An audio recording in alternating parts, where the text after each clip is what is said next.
everyone, my name is Noah Meehan of the Arc Truth, and today is Insurrection Day. Yes, it's time to celebrate the second anniversary of the day the right-wing extremists and Trump supporters tried to take and storm the U.S. Capitol while Congress was doing their duty to uphold democracy. Or that's what basically any Democrat would say, or any establishment person would say, especially Kevin McCarthy, because if you don't remember, he actually threw President Trump under the bus, despite the fact that he clearly said and told his own supporters, go home in peace. Of course, they don't like to remember that, but unfortunately, thanks to the fact that Elon Musk is now the owner of Twitter, he managed to get Donald Trump's account back up and running, so now it's out in the open for anyone to see.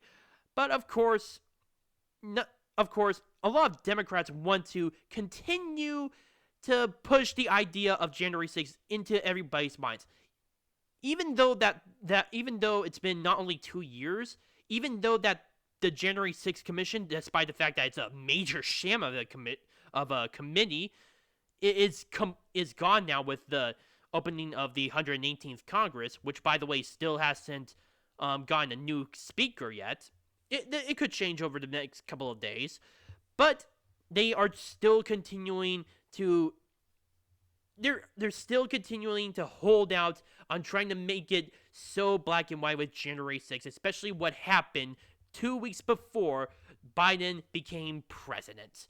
And of course, they use it many times to attack Donald Trump. Hell, I wouldn't be surprised if a lot of people in the House of Representatives, hell, even I wouldn't be surprised if Dan Crenshaw was actually inspired by calling people who were voting against Kevin McCarthy enemies of the state and like terrorists because of what happened on January 6th. I wouldn't be surprised if he was actually inspired on that.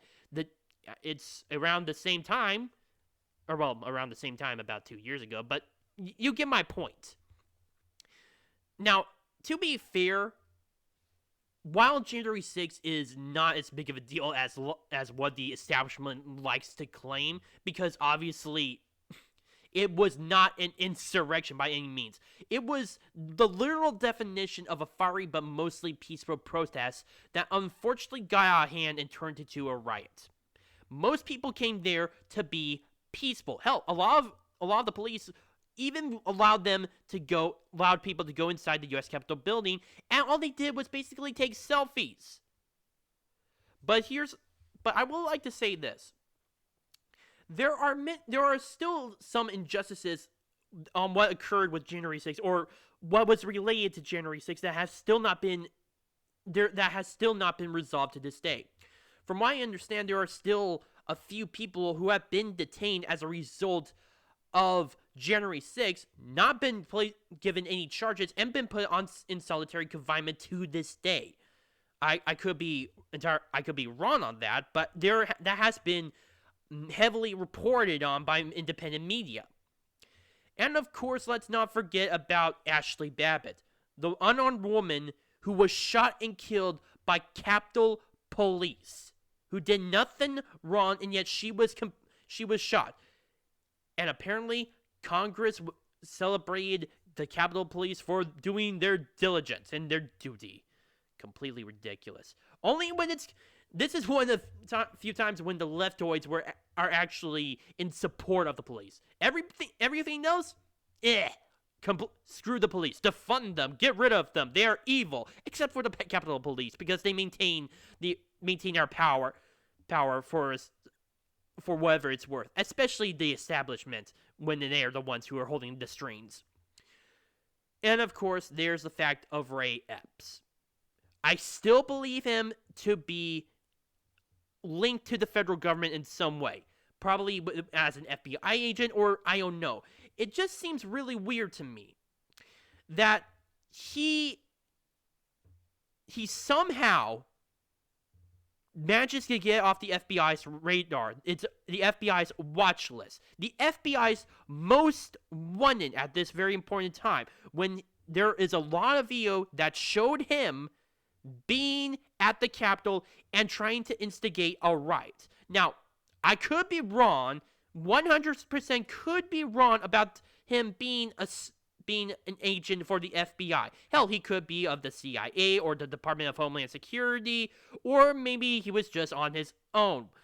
But what I do know is, it seems really strange that a man like that is just completely gets off of the FBI's radar and is not given a potential charge of incitement to violence. Hell, even his own kids, his supposed kids, Ray Epps Jr. and I forget who the other one was, were actually at the Capitol, and yet those two were not charged. It's clear. This only further gives me suspicion that they may be linked to the federal government in some way. Again, I don't have too much proof. All I know is I don't trust Ray Epps, especially when he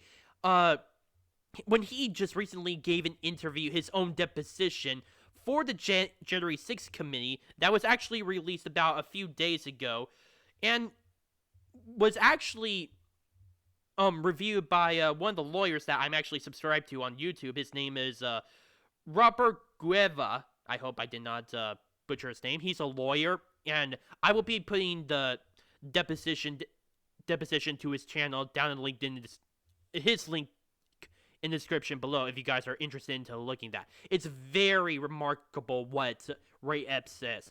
Nonetheless, it's clear that a lot of people have since moved on. Of course, the establishment and the leftists do not want to move this on because, of course, they still have Donald Trump and MAGA still stuck in their heads. Hell, just take a look at Joe Biden before the primaries. He has been going on attacking MAGA Republicans, attacking Donald Trump constantly, and that's the only thing he has for his entire presidency, which has been very fucked up as of late. So yeah, consider this second anniversary to be not as different. In reality, no one really gives a crap about January 6th. People don't see this as much of a big deal. Except for the things that I just mentioned, they could care less.